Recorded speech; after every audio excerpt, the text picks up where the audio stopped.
যে ছবি দেখছেন গোলশির ছবি।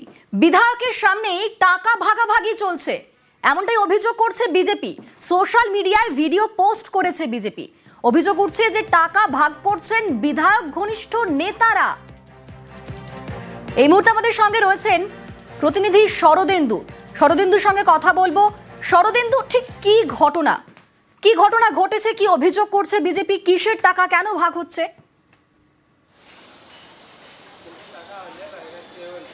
দেখো, দেখা যাচ্ছে যে একটি ঘরের মধ্যে টাকা ভাগাভাগি চলছে। সেখানে উপস্থিত রয়েছে গোলশির বিধায়ক নেপাল ঘড়ুই, রয়েছেন গোলসি 1 পঞ্চায়েত সমিতির সহকারী সভাপতি অনুপ চট্টোপাধ্যায় এবং সেখানে রয়েছেন ওই পঞ্চায়েত সমিতির কৃষি কর্মাধ্যক্ষ পার্থ সারথী মণ্ডল। এবং ছবিতে একেবারেই স্পষ্ট যে ছবিতে যে 500 টাকার বান্ডিল একে অপরকে দিচ্ছে, শুধু তাই নয়, খাতায় সেসব লেখাও হচ্ছে।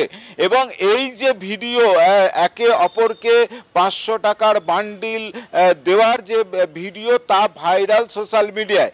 এ ব্যাপারে বিজেপির পক্ষ থেকে অভিযোগ করা হচ্ছে যে তোলাবাজির টাকা ভাগ করা হচ্ছে। যদিও আমরা পার্থসারথী মণ্ডল বা বিধায়ক নেপাল ঘড়ুইয়ের সঙ্গে আমরা কথা বলেছি, তারা বিষয়টিকে হাস্যাস্পদ ব্যাপার বলে মনে করছেন। তারা বলছে ওই বিষয়টি পুরোপুরি সিসিটিভির আওতায় ছিল এবং 2024 সালে লোকসভা নির্বাচনের সময় সেখানে একটি দলীয় কর্মসূচি ছিল, একটি জনসভা ছিল। সেখানে ডেকোরেটর থেকে শুরু করে সাউন্ড, বিভিন্ন যে খরচ, সেই খরচ কাকে কত টাকা দিতে হবে সেই টাকা খাতায় নথিবদ্ধ করা হচ্ছিল এবং সেই টাকাই তারা হিসেব করছিলেন। তার মানে শরদেন্দু, এই অভিযোগ সামনে আসার পর তৃণমূল বলছে ওটা পুরনো ভিডিও, তাই তো? কাজই তখন চলছিল, পুরনো ভিডিও। এবং তারা যেটা বলছে যে সামনেই বিধানসভা নির্বাচন, তার আগে বিজেপি এলাকায় পায়ের তলার মাটি পেতে এই ধরনের কুৎসা অপপ্রচার চালাচ্ছে। আসলে এটা পুরনো ভিডিও তো বটেই, লোকসভা নির্বাচনের আগে যে দলের কর্মসূচি ছিল, সেই কর্মসূচির খরচ মেটানোর কাজ চলছিল, সেই ভিডিওই এখানে উঠে এসেছে এবং এই বিষয়টিকে তারা বিজেপি চক্রান্ত বলেই মনে করছে। অনিন্দিতা, বেশ, ধন্যবাদ শরদেন্দু।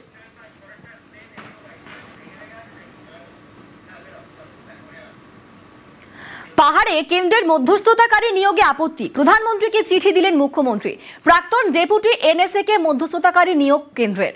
পঙ্কজ কুমার সিং এর নিয়োগে আপত্তি জানিয়ে চিঠি। রাজ্যের সঙ্গে কথা না বলে একতরফা সিদ্ধান্ত কেন? ত্রিপাক্ষিক চুক্তিতেই জিটিএ গঠিত হয় বলে সরব মমতা। স্বশাসিত সংস্থা জিটিএর অধিকারে হস্তক্ষেপ বলে তোপ। মধ্যস্থতাকারী নিয়োগে আপত্তি জানিয়ে চিঠি মমতার। প্রধানমন্ত্রীকে চিঠি দিতেই পারেন, কিন্তু এটা ট্রাইপার্টাইট ব্যাপার। ওনারাও তো আলোচনা করেছেন, তখন তো ত্রিপাক্ষিক আলোচনা ছিল। ত্রিপাক্ষিক আলোচনাতে তো কেন্দ্রের একজন প্রতিনিধিকে রাখতে হবে। পাহাড়, দার্জিলিং, এটা তো বাংলার অবিচ্ছেদ্য অংশ। আজকে পাহাড় আর ডুয়ার্স পুরোদস্তুর শান্ত, পর্যটকরা যাচ্ছেন, অর্থনৈতিক উন্নতি হচ্ছে, পাহাড় আবার হাসছে। তো সেখানে কেন কেন্দ্রীয় সরকার নাক গলাতে যাচ্ছে? যেগুলো কেন্দ্রের করার কথা, বাংলার 100 দিনের কাজের টাকা দেওয়ার কথা, আবাসের টাকা দেওয়ার কথা, প্রাকৃতিক দুর্যোগে টাকা দেওয়ার কথা, বকেয়া দেওয়ার কথা, সেগুলো তারা দিচ্ছেন না।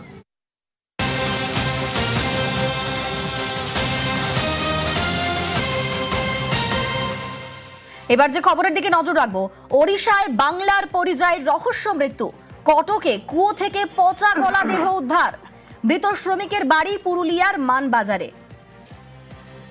তিনি বাইরে কাজ করতেন, ঠিকাদারি সংস্থায় কাজ করতেন, তারই রহস্য মৃত্যু। আমাদের সঙ্গে রয়েছেন প্রতিনিধি ইন্দ্রজিৎ। ঠিক কি ঘটনা ঘটেছে, কিভাবে এই পরিযায়ীর মৃত্যু হলো? দেখো অঞ্জিতা, পুরুলিয়াতে বান্দনা পরব সম্প্রতি আছে এবং এই উৎসব, বান্দনা উৎসব উপলক্ষেই তিনি বাড়ি ফিরছিলেন। তার নাম রমেশ মাঝি, 26 বছর বয়স, মানবাজারের প্রতাপপুর এলাকার বাসিন্দা এবং তিনি কাজ করতেন বাইরে, ভিন রাজ্যে কাজ করতেন, গোয়াতে কাজ করতেন এবং সেখান থেকে তিনি ট্রেনে ফিরছিলেন। এবং যেটা পরিবার সূত্রে বা তার বাবা যেটা জানিয়েছেন, যে তার ট্রেন থেকেই তার দাদাকে তিনি ফোন করেন এবং বলেন যে কয়েকজন সে খারাপ ছেলে নয়, সে বাড়ি ফিরছে, তার বাড়ি পুরুলিয়াতে। তারপর তার ফোন বন্ধ হয়ে যায়। এরপরেই তার মৃতদেহ পাওয়া যায় কটক থেকে প্রায় 7-8 কিলোমিটার দূরে সালানপুর বলে একটি জায়গা, সেখানে একটি মন্দির পুরুলিয়াতে। তারপর তার ফোন বন্ধ হয়ে যায়। এরপরেই তার মৃতদেহ পাওয়া যায় কটক থেকে প্রায় 7-8 কিলোমিটার দূরে সালানপুর বলে একটি জায়গা। সেখানে একটি মন্দির আছে এবং মন্দির সংলগ্ন কুয়ো থেকে তার মৃতদেহ উদ্ধার হয় এবং তার মৃতদেহ উদ্ধার হওয়ার পরেই এখানে মানবাজার থানার পুলিশের একটা বিশেষ তদন্তকারী দল সেখানে পৌঁছে যায় এবং সেখানে তদন্ত করে দেখছে যে তার মৃত্যু কিভাবে হয়েছে বা যে ফোনের কথা বলা হচ্ছে যে সেই ট্রেনে আস্তে আস্তে সেরকম কি ঘটনা ঘটেছিল সেই বিষয়গুলোই তদন্ত করে দেখছে। কিন্তু যেভাবে একেবারেই পরিযায়ী শ্রমিক এর আগেও ইন্দ্রজিৎ একেবারেই মৃত্যুতে রীতিমতো রহস্য দানা বাঁধছে, কারণ ট্রেনে করে বাড়ি ফিরছিলেন, তার দেহ কিভাবে কুয়ো থেকে উদ্ধার হলো এখনো পর্যন্ত পুলিশের অনুমান কি, কিংবা তার পরিবার তারাই বা কি বলছেন? দেখো, যেমনটা বললাম যে পুরুলিয়ার মানবাজার থানার একটি বিশেষ তদন্তকারী দল ইতিমধ্যেই কটকের উদ্দেশ্যে রওনা দিয়েছে এবং সালানপুর যেখানে মন্দির সংলগ্ন এলাকায় যেখানে মৃতদেহ উদ্ধার হয়েছে সেখানে মানুষদের সাথে কথা বলবে, সেখান থেকে স্টেশনের দূরত্ব কত এবং তার কাছে যে ফোন কল এসেছিল সেই ফোন কলগুলো খতিয়ে দেখা হবে। পুরো বিষয়টি কিন্তু এখনো পুলিশ বুঝতে পারছে না যে কি হয়েছে, তাকে খুন করা হয়েছে বা কেন খুন করা হয়েছে বা অন্য কিছু রহস্য রয়েছে কিনা পুরো তদন্ত না, এবং তার ময়না তদন্তের পরে আরো বিষয়টি পরিষ্কার হয়ে যাবে। তবে ইতিমধ্যে যেমনটা বললাম তোমাকে যে কটকে উড়িষ্যার কটকে অলরেডি একটি টিম তদন্তকারী পুরুলিয়া পুলিশ মানবাজার থানার পুলিশ সেখানে পৌঁছে গেছে এবং স্থানীয় ব্যক্তিদের সাথে কথা বলছে, সেখান থেকে রেলের দূরত্ব কত, তার কাছে কোনো টিকিট পাওয়া গিয়েছিল কিনা, ফোন কলের টাইম এবং সেই সময় কি ট্রেন ছিল সহজে একেবারে, অর্থাৎ পুরো বিষয়টি এই মুহূর্তে খতিয়ে দেখছে পুলিশ। ধন্যবাদ তোমাকে। চোর নয় আমার ভাই গোয়াতে গিয়েছিল মানে কাজ করতে। কোনখানে ঘটনাটা? উড়িষ্যা কটকে। ট্রেনে ওই জন কয়েক ছেলে মানে তাকে করেছিল যে আমি তোদের ব্যাগ থলি আমি তোর সাথ করব, সেই তখন ওর মেজ দাদাকে ফোন করেছিল। তারপর থেকে আর কোনো খোঁজ পাননি? আর তারপরের থেকে আর ওর সাথে যোগাযোগ কিছু নেই। কাছেই গরু মারা, যখন তখন চাষের জমিতে ঢুকে পড়ে হাতি। ধান বাঁচাতে ময়দানে কৃষকরা, বিদ্যুতের টাওয়ারে ঝুঁকি নিয়ে রাত পাহারা।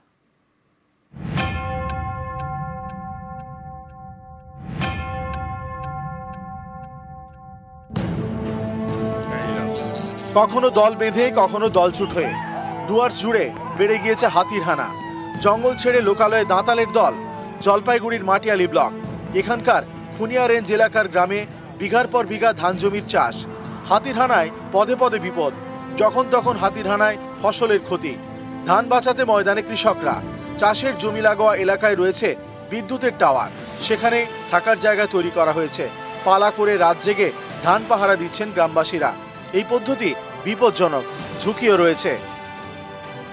এটা টোটালটা জীবনের ঝুঁকি নিয়ে এনারা ফসল বাঁচানোর চেষ্টা করছেন, এটা কিন্তু প্রশাসনকে দেখা উচিত।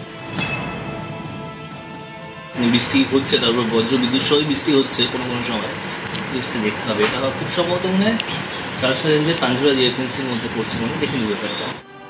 জলপাইগুড়ি থেকে রকি চৌধুরী, নিউজ 18 বাংলা।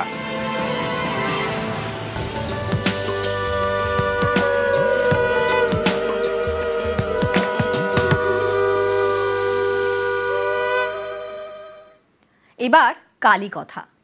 এগরায় চৌধুরী পরিবারের পুজো, জমজমাট জমিদার বাড়ির ঠাকুর দালান।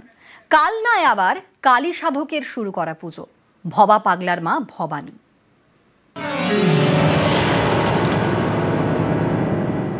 আমরা বিছানা মানে ওপরে শুয়ে আছি, তো হঠাৎ এরকম আমি আওয়াজ একটা শুনতে পাই, মানে নুপুরের আওয়াজ পাই।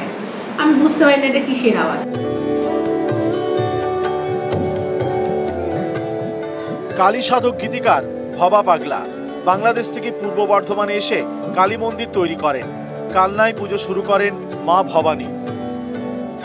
পুজোটা প্রায় 75 বছর ধরে পুজোটা হয়ে আসছে, তা সেখানে প্রস্তুতি তো লাগবেই। আর আমাদের মা তো ভীষণ জাগ্রত, অনেক দূর দূর থেকে দেশ দেশান্তর থেকে লোক আসে ওনাকে দেখতে।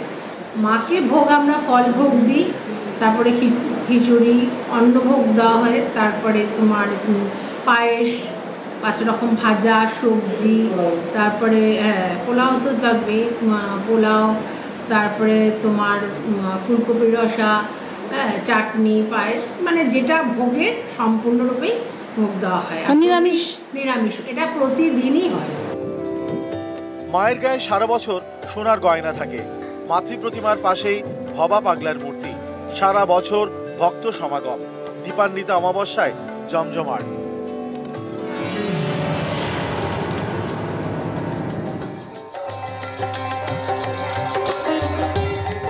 পূর্ব মেদিনীপুরের এগরা, এখানকার চৌধুরী বাড়িতে 350 বছরের কালী পুজো। জমিদার নবকুমার বসু চৌধুরীর শুরু করা পুজো আজও চলে আসছে মহা সমারোহে। বেলুর মঠ থেকে এবছর স্বামী মহারাজ আসবেন, ওনাকে দিয়ে মায়ের মূর্তি উন্মোচন হবেন। আগে যাত্রা হতো, এখন যাত্রা করা যায় না, বিশাল খরচ এবং জায়গা শর্ট হয়ে গেছে। ঝাড়গ্রাম থেকে এখন সিং বাজনা বলে ওরা আসে, বাজনার আয়োজন থাকে সারা রাত ধরে। জমিদার বাড়ির পুজোয় ঠাকুর দালান জমজমাট। পুরনো কালী মন্দিরের বাইরেই তৈরি হয় প্রতিমা। এই প্রতিমা তৈরি হয় অনেকগুলি নিয়ম মেনে। প্রথম নিয়ম যেটা হচ্ছে একটা শুদ্ধিকরণ হয়ে আসতে হয়। তারপরে এই যে অন্যান্য জায়গায় মাটিটা তৈরি করা হয়, এটা পা দিয়ে হয় না, হাত দিয়ে তৈরি করতে হয়। আর যখন আমি চক্ষুদান করি, অভুক্ত অবস্থায় করতে হয়। পূর্ব বর্ধমান থেকে নবকুমার রায় এবং পূর্ব মেদিনীপুর থেকে পঙ্কজ দাশরথী, নিউজ 18 বাংলা।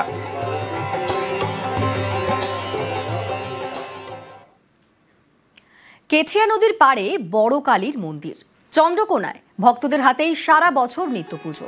শুধুমাত্র অমাবস্যায় পুরোহিত দিয়ে পুজো করা হয় মা কালীর।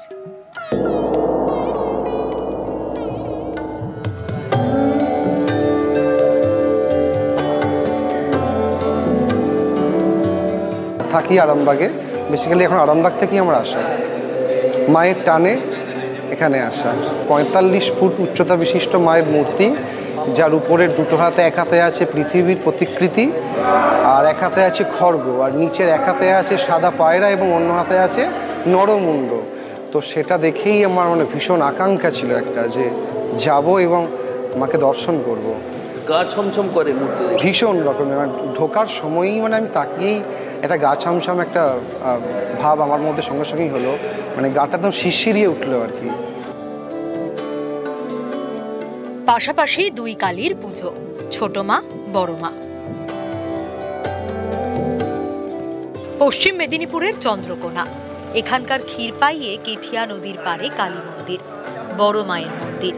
মন্দিরে 45 ফুটের প্রতিমা। অমাবস্যা ছাড়া বড় মায়ের মন্দিরে পুরোহিত দিয়ে পুজো হয় না। সারা বছর ভক্তরাই মায়ের পুজো করেন। নিজের পুজো নিজে করো। প্রতি অমাবস্যা ক্যালেন্ডারের তারিখে ব্রাহ্মণ থাকে 2 জন, বাকি দিন নিজের পুজো নিজে করো। ফল মিষ্টি না কিছু নিয়ে আসলে এখানে প্রসাদের থালায়, যেখানে প্রসাদ নেয় সেখানে এক টুকরো রেখে বাকি সব বাড়ি নিয়ে যাও, আর মায়ের পা থেকে পুরো নিয়ে যাও। পশ্চিম মেদিনীপুর থেকে সুকান্ত চক্রবর্তী, নিউজ 18 বাংলা।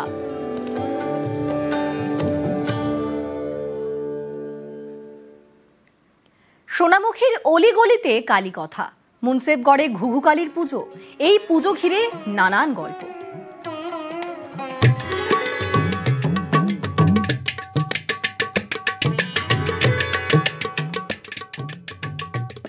বাঁকুড়ার সোনামুখী, এখানকার মুন্সেফগড়ের ঘুঘু কালী, 400 বছরের কালী কথা।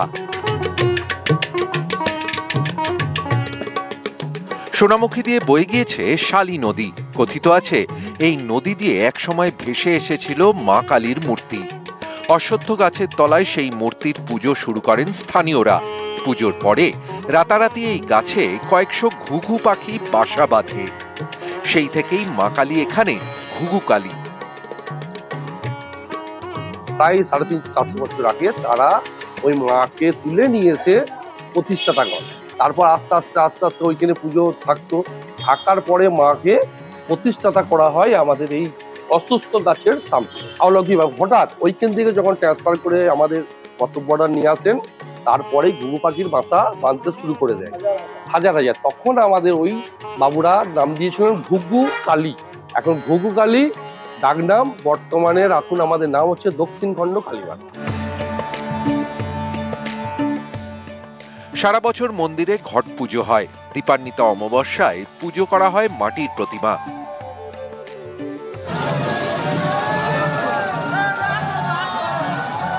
এই প্রতিমা নিরঞ্জনের বিশেষ নিয়ম রয়েছে। এক্ষেত্রে গাড়ি ব্যবহার করা হয় না। কাঁধে করে মায়ের প্রতিমা নিয়ে যান ভক্তরা, তারপরে পুকুরে বিসর্জন।